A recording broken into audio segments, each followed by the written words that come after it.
रामकृष्ण हरी माऊली. आज आपण आषाढी एकादशी कथा पाहू. युधिष्ठिराने विचारले, केशवा, आषाढ शुक्ल पक्षातील एकादशीचे नाव काय?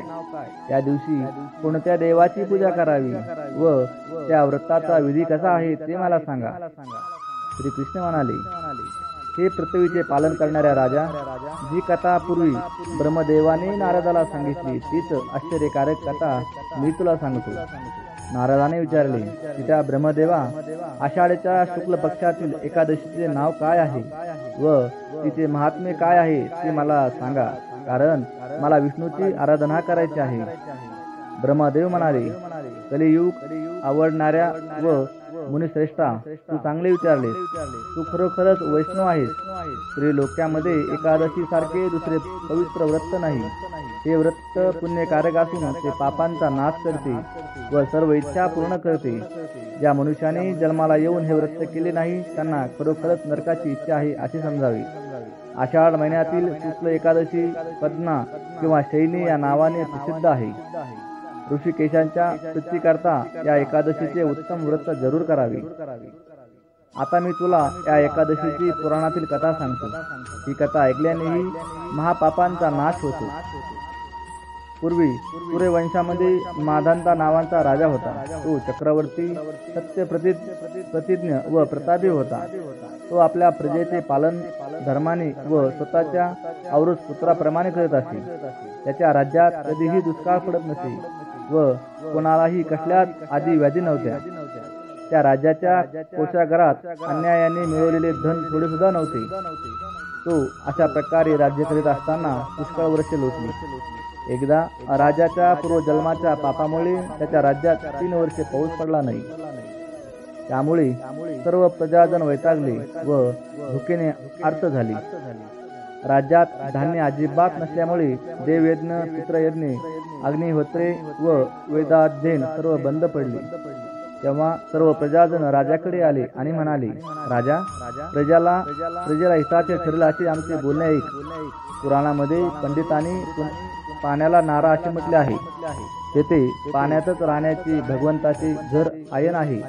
म्हणून तर भगवंतांना नारायण असे म्हणतात. नारायण सर्वांच्या हृदयात राहतो. हा भगवान विष्णू पर्जन्य रूपच आहे. पर्जन्याची वृष्टी तोच करतो. त्यातूनच अन्न निर्माण होते व अन्नातूनच प्रजा निर्माण होते. हे राजा, असा हा पर्जन्य नसेल तर प्रजेचा नाश होतो. तेव्हा नरपश्रेष्ठा, ज्यामुळे पाऊस पडेल व आमचा योगक्षेम चालेल असे काहीतरी कर. राजा म्हणाला, प्रजाजनांनो, तुम्ही सांगितले ते अगदी खरे आहे. अन्न हे ब्रह्मस्वरूपच आहे. सर्व चराचर जग अन्नामुळेच स्थिर आहे. सर्व भूतमात्र, प्राणीमात्र अन्नातूनच निर्माण होतात. जगाचे जीवन अन्नावरच चालते. पुराणात व लोकांच्या तोंडून मी हे असे ऐकले आहे की राजांच्या अनाचरणामुळेच प्रजाजनाचे दुःख भोगावे लागते. मी सूक्ष्म बुद्धीने विचार करीत आहे. मी काही पाप केल्याचे मला आढळले नाही. तरी प्रजाजनाचे हित व्हावे म्हणून मी सर्व प्रयत्न करीन. राजाने असा विचार केला आणि विधात्याला नमस्कार करून व बरोबर मोठे सैन्य घेऊन तो गहनवनात गेला.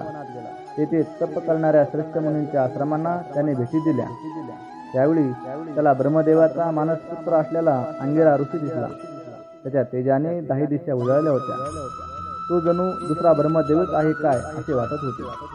त्या ऋषीला पाहून माधांता राजाला आनंद झाला व तो रथातून उतरून त्याच्याकडे हात जोडून एखाद्या सेवकाप्रमाणे उभा राहिला. त्या ऋषीने राजाला आशीर्वाद देऊन त्याचे अभिनंदन केले व राज्यातील राजा, प्रधान, मित्र, भांडार, देश, किल्ले व सेना या राजांच्या 7 अंगाविषयी कुशल विचारले. राजाने स्वतःचे कुशल निवेदन करून ऋषीचे कुशल विचारले. नंतर ऋषीने राजाला इकडे वनात येण्याचे कारण विचारले. मुनीला ते कारण सांगताना राजा म्हणाला, मुनिश्रेष्ठा, मी सर्व धर्माप्रमाणे पृथ्वीचे पालन करीत होतो.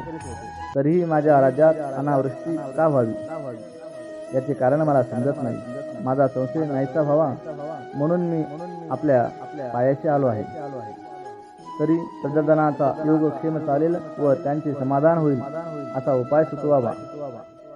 अंगिरा ऋषी म्हणाले, राजा, हे कृतयुग सर्व युगात उत्तम आहे असे म्हणतात। या युगात ब्रह्मांड धर्म प्रधान आहे आणि धर्माचे चारी चरण संपूर्ण आहेत। या युगात तप करण्याचा धर्म फक्त ब्राह्मणाचा आहे असे असता राजा तुझ्या राज्यात एक शूद्र तप करीत आहे।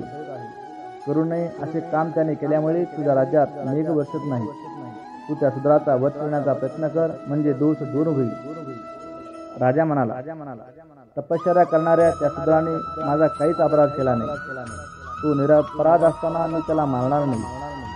तरी दुष्काळ नाहीसा होण्यासाठी मला एखादा धार्मिक उपाय सांगा। ऋषी म्हणाला, राजा असे असेल तर तू आषाढ शुक्ल पक्षातील पद्मा नावाच्या एकादशीचे व्रत कर। या व्रताच्या प्रभावामुळे तुझ्या राज्यात निश्चितपणे उत्तम वृष्टी होईल। ही एकादशी सर्व सिद्धी देणारी आहे, सर्व उपद्रवांचा नाश करणारी आहे। राजा तू आपल्या परिवारासह व प्रजाजनासह या एकादशीचे व्रत कर। मुनीचे हे म्हणणे ऐकून राजा घरी परतला। आषाढ महिना आल्यावर त्याने पद्मा म्हणजे चैनी एकादशीचे व्रत केले। ब्राह्मण वैश्य शूद्र या चारी वर्णांच्या प्रजाजनांनीही व्रत केले। राजा या सर्वांनी असे व्रत करतात मेघांनी वर्षा सुरू केली। सर्व पृथ्वी जलाने भरून गेली व थोड्या दिवसातच शेते पिकांनी शोभू लागली। ऋषिकेशांच्या प्रसादाने सर्व लोकांना सुख लाभले। याकरिता पद्मा एकादशीचे हे व्रत उत्तम व्रत अवश्य करावे। हे व्रत ऐश्वर्य व मुक्ती देणारे व सर्वांना सुखदायक आहे। या एकादशीचे महात्म्य वाचल्याने किंवा ऐकल्याने मनुष्य सर्व पापातून मुक्त होतो। याप्रमाणे ब्रह्मांड पुराणातील पद्मा एकादशीचे महात्म्य संपूर्ण झाले। श्री कृष्ण अर्पणमस्तु। रामकृष्ण हरी माऊली।